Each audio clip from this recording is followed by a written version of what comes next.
Welcome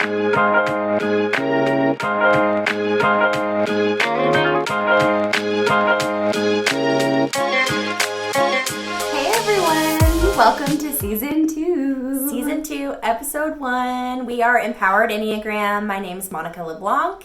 I'm Hannah Woody. And this season on the Empowered Enneagram podcast, we're going to talk to you about different layers of the Enneagram. So one thing that we really love about the Enneagram is that it's not just this thing that says, okay, this is your type and end of story. It's really dynamic. There's a lot of different layers about it. And we're really excited to dive into some of those with you. Yeah. So you might notice our super fancy microphones that are happening right now. So fancy. We love them. We love them. Yeah. In this podcast, we're troubleshooting how to do things like film podcasts and how to put all those things in place. And so my partner is a professional musician, so he set us up with his super fancy microphones. Thanks, Wamesy. That's what we call him. So today's episode is all about typing. How do you actually find your right type? Most people, when they first are introduced to the Enneagram, that might be from a friend where they start to describe all the types to you. They might even say, I think that you're a 7 because you act like this and you're happy all the time. And you might go, okay, yeah, maybe that's true.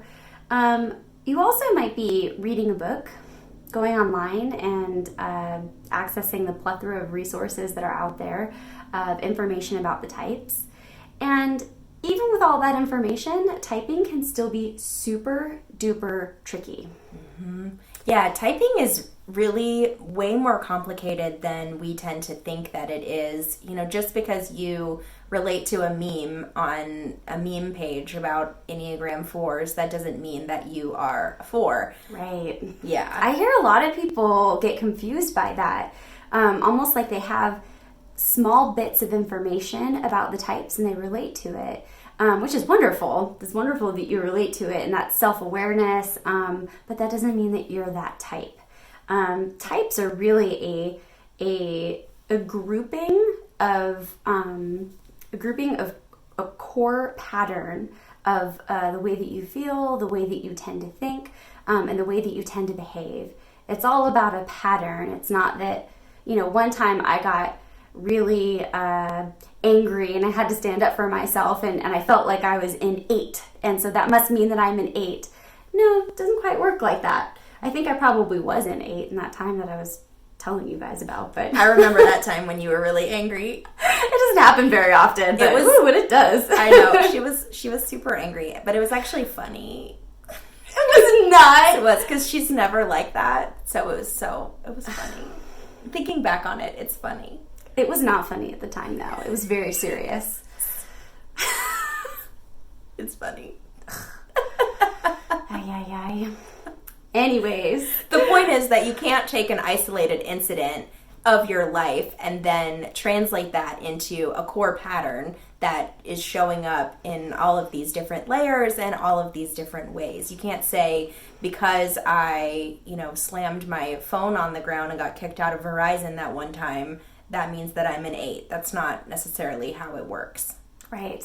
That's a personal story, by the way. True story. Yep, true story. True story. Not allowed in Verizon stores across the U.S. That was a long time ago, though. Oh, such a long time ago. I promise not to throw anything on the show today. You're welcome. So what exactly goes into finding your correct type?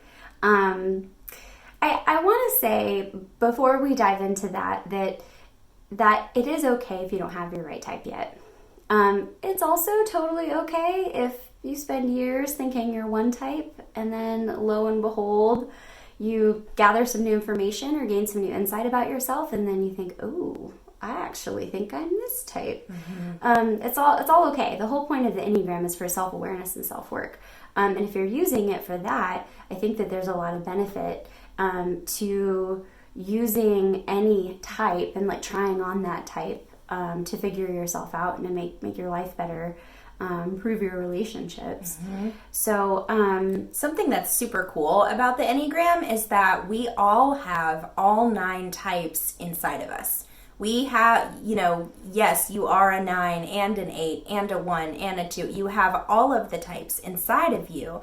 So it's useful to try on other types, and we'll be getting into this more later in the episode, but it's useful to try them on to kind of see what fits, because there's places for work to be done on the self and more self-awareness to be gained in every type, with every type. And your relationship to that type is important to investigate, because it could lead you to information that gets you home where your core type is. So how do we find our types? What tips?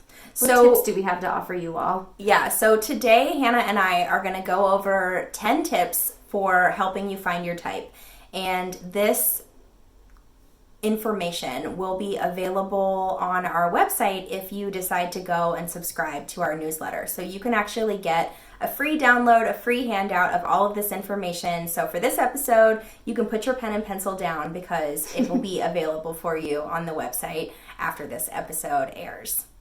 Or if you're driving. Or if you're driving, don't write with pen and pencil if you're driving. Yeah, don't do that. Please don't do that. So tip number 1 for finding your type is to be patient and understand that it can take a long time to really land in a place where you feel super solid in your type. Yeah.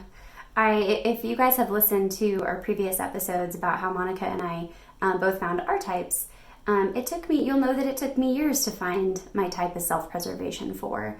And I think that there's a lot of different reasons why we don't get our type right, or why we might not be able to get it right the first time around. One reason for that could be access to information.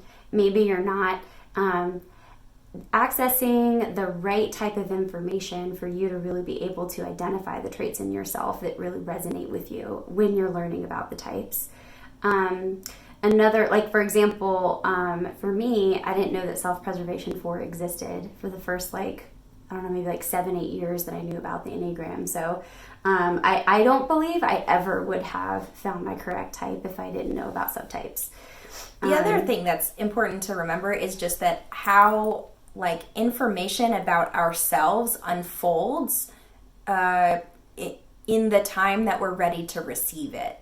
So every kind of step that you take in your life, your perspective changes, and you learn more and more about yourself the more you kind of experience your day-to-day. And with the lens of the Enneagram, you can start to kind of watch your pattern unfold, or you can start to cultivate information that says, this pattern actually doesn't really fit me. I wonder what that means about what I'm searching for. I like to think about it like, if you've ever stood in an art museum and looked at an impressionist painting, I'm a big Monet geek, and I love to do the exercise of take a step forward and see how the painting changes, and take a step back and see how the painting changes. Our personality kind of unfolds in the same way, in that we get new information depending on where we're standing, which means that it can take a long time to really figure out and nail down what's the most consistent pattern that I see in myself.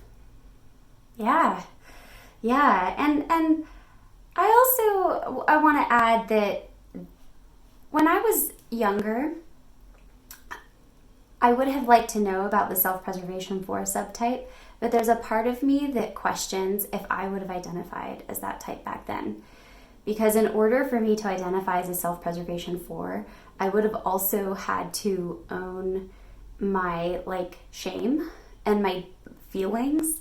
And when I was younger, it just wasn't quite safe enough yet or secure enough to own that in myself. And so there's a part of me that wonders, I'm like, if I had all of that information back then, would I have identified myself as a self-preservation 4? I might not have. And so I want to say that because the Enneagram typing, some people know their type immediately. And, that like Monica knew her type immediately. And sometimes we don't. And whatever types resonate with you, whatever work that they have that resonates with you, if it's teaching you something about yourself and it's helping you move through barriers that you believe you have, you're using the Enneagram correctly. Yeah, so, and go you. Yeah, I want to plug that in there because a lot of times people feel like they can't use the Enneagram until they know their type exactly. Now, I will say that the Enneagram did not resonate with me on the same level at all as it does when I got my type right. So when I got my type right, it like hit me in the stomach like a ton of bricks, and it was like, oh gosh, that is me. Yeah, more on that later. Yeah, keep that in mind. The second tip that we have for you guys about, like, if you're struggling to type yourself or learning how to type yourself is we strongly recommend attending an in-person workshop. And one of the reasons why we recommend that is because the Enneagram traditionally, and you've probably heard us say this before, but the Enneagram traditionally is taught only orally.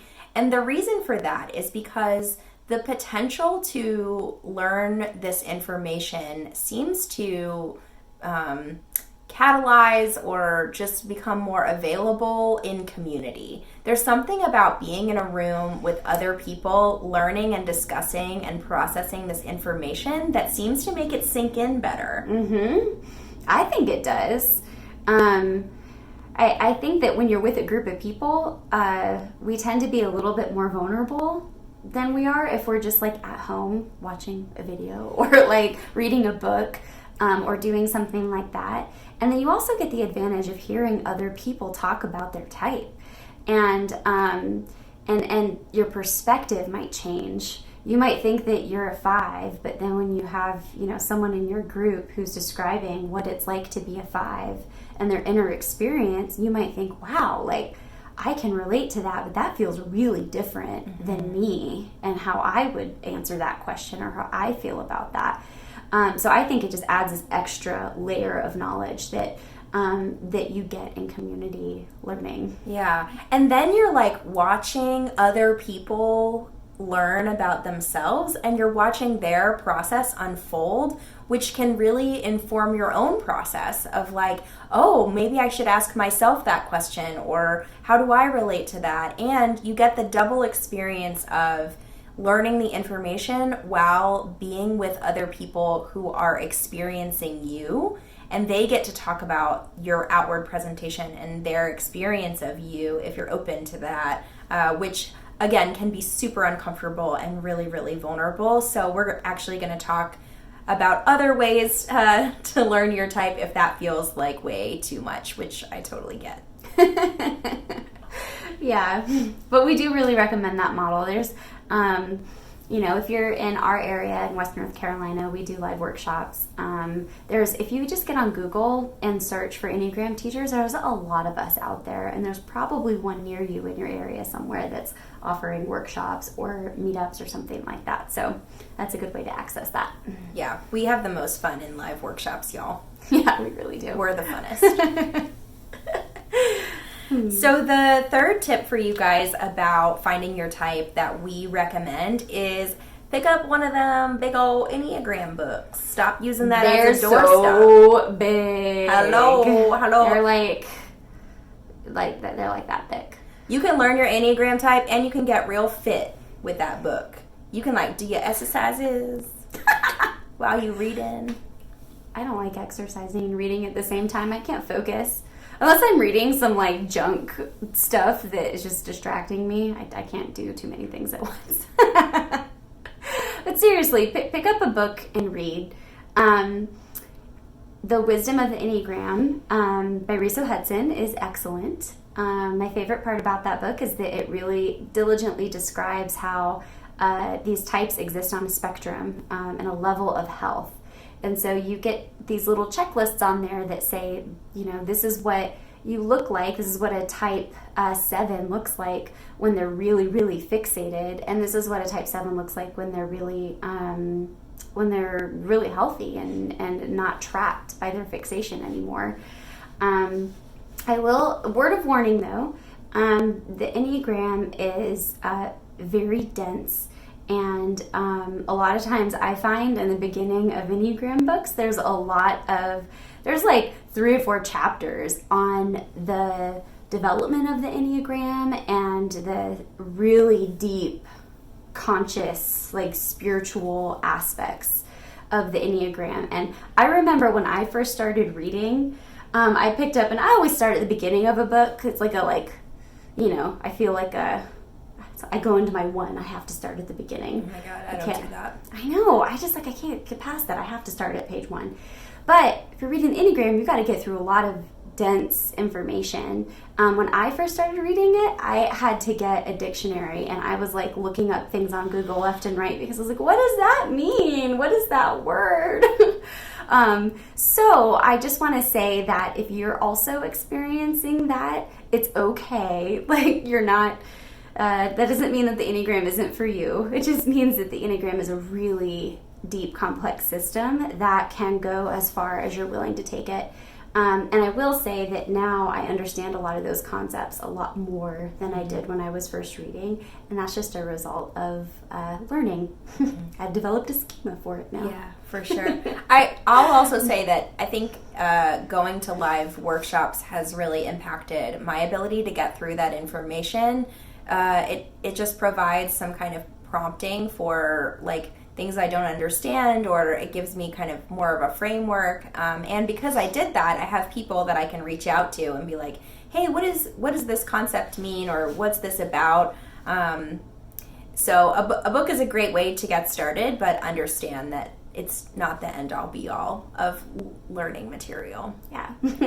Yeah. The other book, while we're on it, that I want to recommend is The Complete Enneagram by Beatrice Chestnut.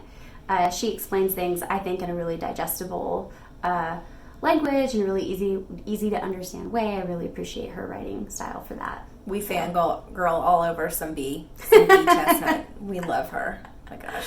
I know. She's the best. We do. Yeah. So the next tip for finding your type is to take a test. There are a lot of tests out there online. The one that Hannah and I recommend is the RHETI. That's the Riso Hudson Enneagram Type Indicator. RHETI. Nice. I know.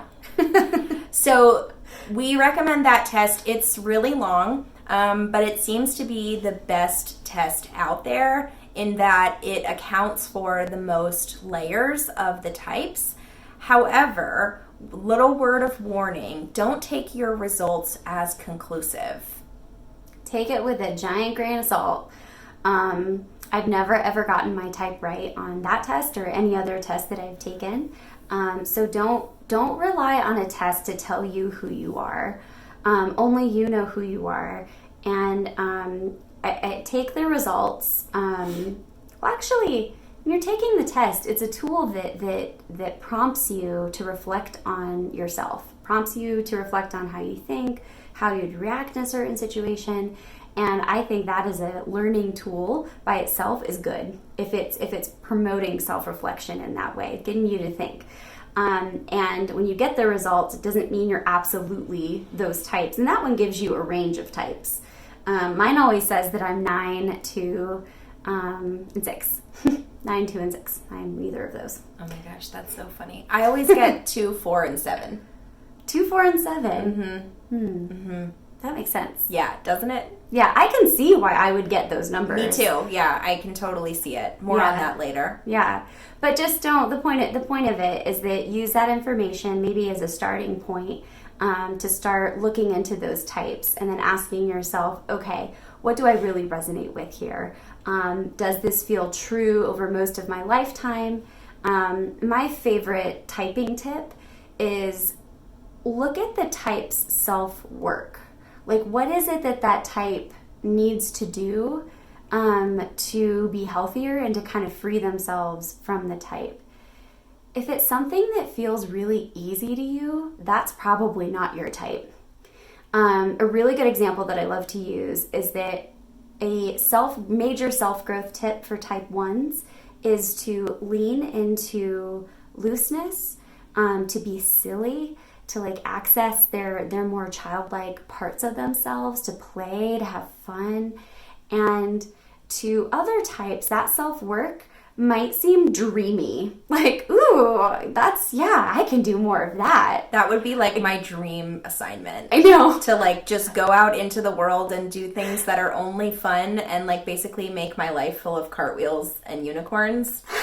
That's my dream homework. I'd be like, oh, I'll do that immediately. You're like, sure, where do I sign up? Like, who's coming to Chuck E. Cheese? It's going to be so fun. Exactly. She's not a 1. No. So far away. If you're a 1 out there, that piece of self-work is going to feel, at most, well, no, I'm not going to give it a scale, but it's going to feel intimidating, or there's something about that is going to feel hard.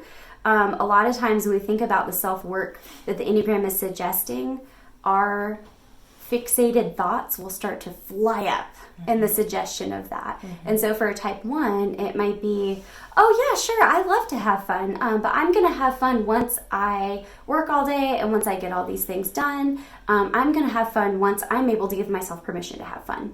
It's not like this natural, easy thing that they can just put everything down and start doing.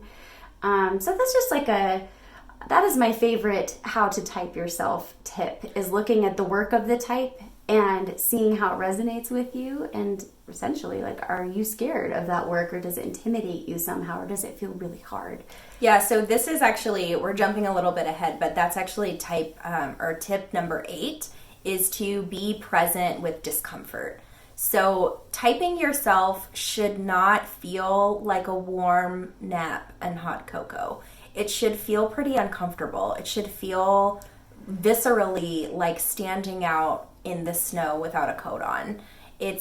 So the work of the type and any discomfort that might come up for you around that should feel pretty uncomfortable. It should feel like, oh, that would be really hard for me to do. And on the extreme end, it would feel like, if I do that, I might die, or I might lose something in my life that is so, so important to me. I might really crumble in a way. So paying attention to that discomfort. I also say, like, pay attention to anything that feels annoying.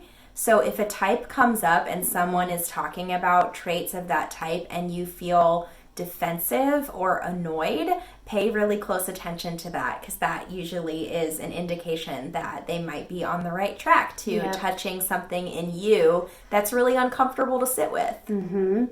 And it doesn't mean that that's your type. It could be your type. But when I'm hearing about 2s, like the type 2 fixation, I feel a cringe in my stomach. It bothers me to hear about it. I don't feel that way around 2s. I love you guys. I don't feel that way around them at all. But when I read about it, when I just hear about it in sort of this distant way, I'm like, oh, this thing cringes in me. That doesn't mean I'm a 2, but it means I've got some shadow around the 2 fixation, and of course I do. That's part of my stress. Where I go in stress, and certainly a part of my self-work that I really had to work on is like putting boundaries, just like 2s do. Right, and you probably don't feel that way when you read about type 5. I don't. Right, like the experience of reading about type 5 is probably really different. Yeah. Yeah, there's no discomfort. I would imagine. No, there's really not. Yeah. There's not. I want to, like, sit in front of a fire and have conversations with type 5. I'm like, ooh, yes. So where's that human? When will they come over? I know. I'm like, ooh, like really introspective, deep conversations. Because 5s, even though they can, like, they might not be initiating a ton of social contact, my experience with 5s is that once you get them talking, and if it's a good conversation that you both are interested in, I love it. Because it just can go so deep and talk about so many different things. Hanna and 5s probably like get in a submarine and like hang out under the ocean together. Mm-hmm. And they're just like, oh my God. Yeah. We're both at the bottom of the Enneagram, so I think we get each other in that way. 5s and 4s. Let's talk about the eccentricities of the sperm whale. Yes, please. Yeah. So that's type 8, or I'm sorry, tip number 8. So we're going to move on and talk about the next tip, which is if you are invested in taking a test, if that is something that is really your jam, if you are just missing the Cosmo quizzes and you just want to take a test and you really want that to be the way that you find your type, a good suggestion is to have someone sitting next to you that knows you really well. And someone sitting next to you that knows you well that isn't afraid to say hard things to you.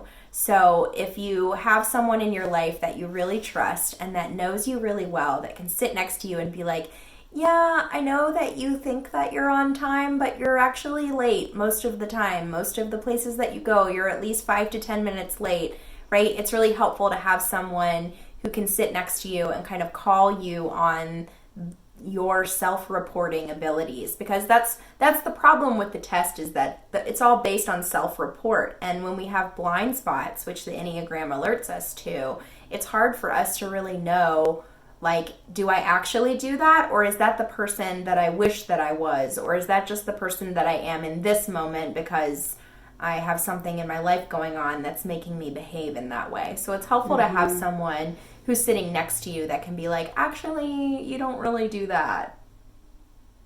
Yeah. I need that. I had and I want to say that tactic is helpful for anything with your type. Even if you know your type, talking to people that you trust, asking them to reflect on certain areas of your type. I did that with my partner around a trait of 4, where we kind of it's called cutting others off from love. And I was like, that's the most horrible thing you could do to someone. And I was so positive I was not doing that. But I asked my partner if I was doing it, and totally expecting him to be like, no, you don't do that. Whoops. He's like, he was like, Hannah, you do that all the time, and it really sucks. And I was in a place where I could hear that, and I could really like start to dissect it. And I asked him for the context so I could understand even more. And the self-awareness that came from that, for me personally, knowing that I was doing that, and for him and our relationship and being able to talk about that was huge. Because I had no idea that was happening. I didn't know I was doing that. So I just want to say, like, talking to people that you care about and that you trust, kind of about how your type shows up, how they see it show up, can be a very helpful bit of information. Yeah, it can be super enlightening. But again, make sure that you're going into that conversation from a place of openness and curiosity and not a place of defensiveness, because that's going to mitigate your ability to hear what they have to say, and make it not super fun to have real conversations with you. So that is our tip number 5. And tip number 6 is to remember that the Enneagram is super multifaceted.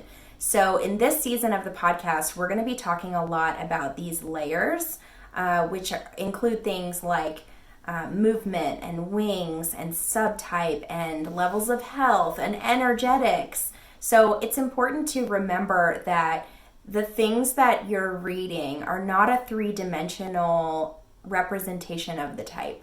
They are a very 1-dimensional representation of the type. Even the most robust writers can't fully convey the complexities of you as a human being in a piece of writing necessarily. You know, they sometimes these pieces of writing really hit home, and that feels really good, and we feel really seen. But ultimately, you just can't be kind of simplified into this few paragraphs on a page. So it's important to remember that the Enneagram has a lot of layers. Yeah. And one of those layers, if you're struggling with your type, that we think is the most important to look into is subtypes. The reason for that is that there is such a thing called a counter type in subtypes. There's 3 subtypes to every type, so there's 27 total.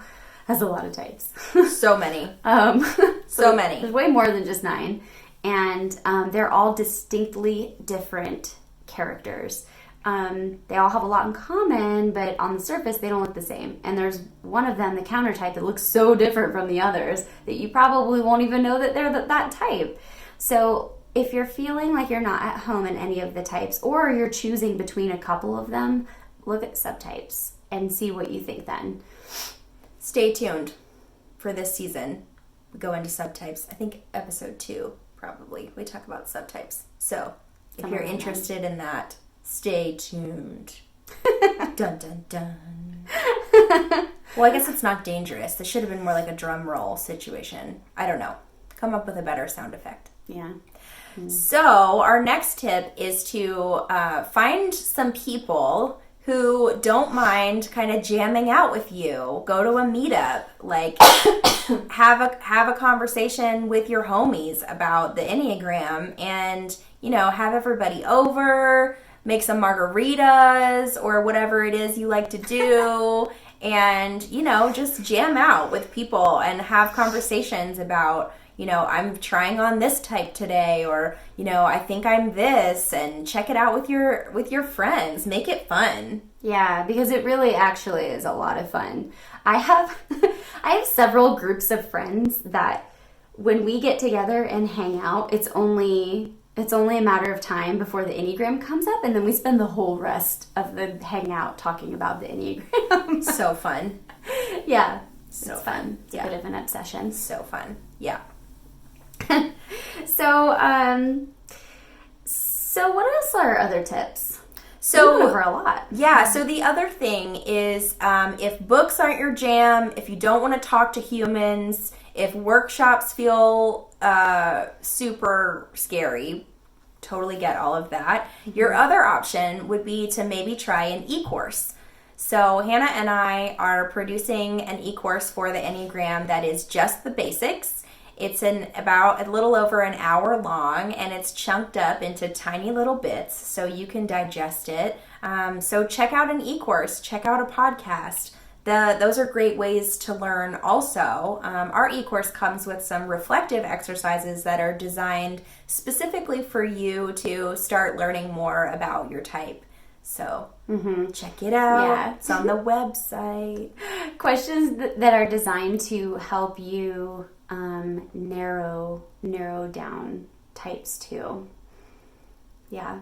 So it'll be good. So good.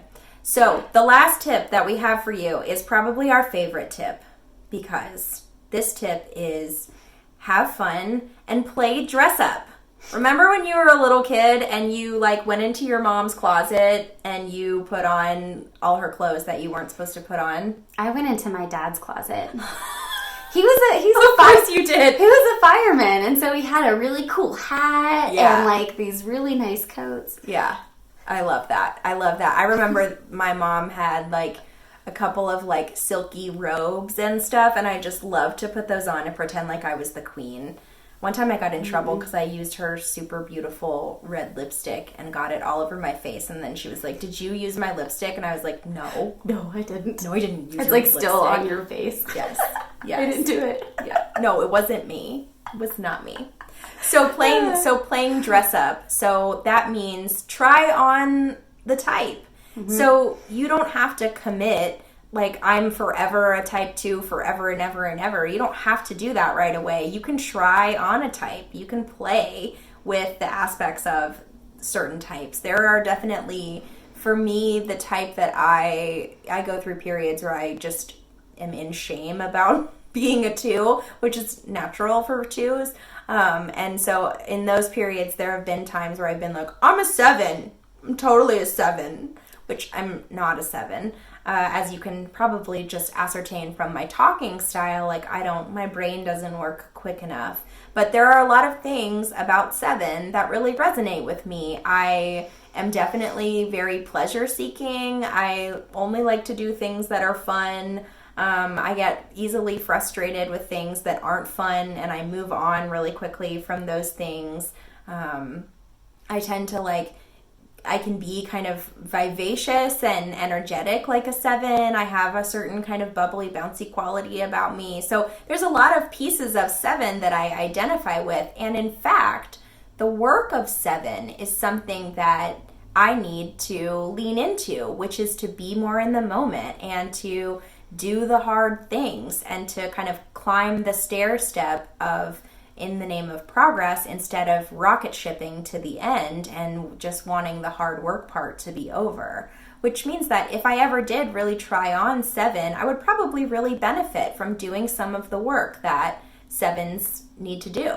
And I will add that you never, even when you're in that stage, it's not like you're spending like 6 months thinking you're a 7. No, right? It's more like it's like an hour. Yeah. Which is again a very 7 thing to do, right? It's like, maybe I'm this. No, I'm not. Well, and I think that there's wisdom in all 9 types. I have something that I can learn about the self-work of every single one of them. And in the tradition that we come from, in the embodiment tradition, part of how we teach and how we were taught was to embody the energy of the types in this like trying it on kind of way. And it was incredible because when I tried on type 8, for example, in the energy of 8, I found that I held my body differently. I'm holding my body differently right now because I'm talking about it. And I can feel this source of energy and power coming like right from my gut. And I don't normally necessarily feel that, but I can access it when I am trying on 8. And there's a lot of wisdom there, and a lot that I can use, to help myself. We all need a little bit of that power sometimes, especially if we struggle to stand up for ourselves. And I'll also say that if you are trying on types and that you're thinking, I think I might be a 7. No, I actually think maybe I'm a 3. Everyone is telling me I'm a 3. And you're kind of trying on types in that way. My experience with trying on types, because I told you it took me a long time to find mine. I thought at first that I might be a 2. But then when I looked at the self-work of 2 and some of those like core things about 2, I didn't relate to the anger of 2. I don't think anyone in my life ever could have accused me of ever getting angry in the first place, but especially I wouldn't ever get angry that or Hannah feel would any never resentment. be kicked out of anywhere because she was angry. No. Oh my God. I would feel way too much shame about that. No, I would not. I would not. Now, I've had to do a lot of work around accessing my own anger. It was a problem for me that I wasn't getting angry because I'm a human and we all need our anger. Anger is there for a reason. If you're suppressing it, you're harming yourself in some way. But that's how I knew that I wasn't a 2. I thought maybe I was a 3. I have a lot in common with 3s. When I was trying on 3, I really benefited from examining my relationship with work and working too much. 3s have a tendency to work too much, and so do self-preservation 4s. And that really helped me to look through that lens. Even though I didn't know I was a self-preservation 4 yet, I was already starting on that work. And when I thought that maybe I was a 9, I really started to explore my relationship with saying no, and just kind of going along with other people or what other people wanted and needed. I can't remember why I knew that I wasn't a 9. I think it just never really sat with me at all. The other 2 types, I had a very specific reason for knowing I wasn't them. Wasn't the introduction of the energy part of your kind of running away from 9, I feel like there was something in our learnings where you were like, I just don't identify with the energy of 9. You are like Hannah's someone who is really present, and you can feel that when you're with her. And 9s really struggle to kind of be super present in the moment and be really in the current energetic field. And Hannah has absolutely no problem with that, as you can probably sense if you're watching this video or you've ever interacted with her. Yeah, probably. Yeah. I think that's true. Yeah, for sure. So guys, thanks for joining us on our little 10-tip journey. Like I said, if you want this in written form, go to our website, www.empoweredenneagram.com, and subscribe to our newsletter, where, by the way, we give away kind of juicy tidbits and we keep you abreast of all of our goings on. So it would benefit you to do that anyway, but that's where you can get the free download of these 10 tips on a pretty little sheet, and you can give them away or use them or put them on your mirror for reminders as you're going through your journey. But we're really excited that we get to help you with that. And stay tuned for the rest of this season, because we're going to be diving in more to these layers that will also help you find your type. So thanks for joining us today. See you next episode.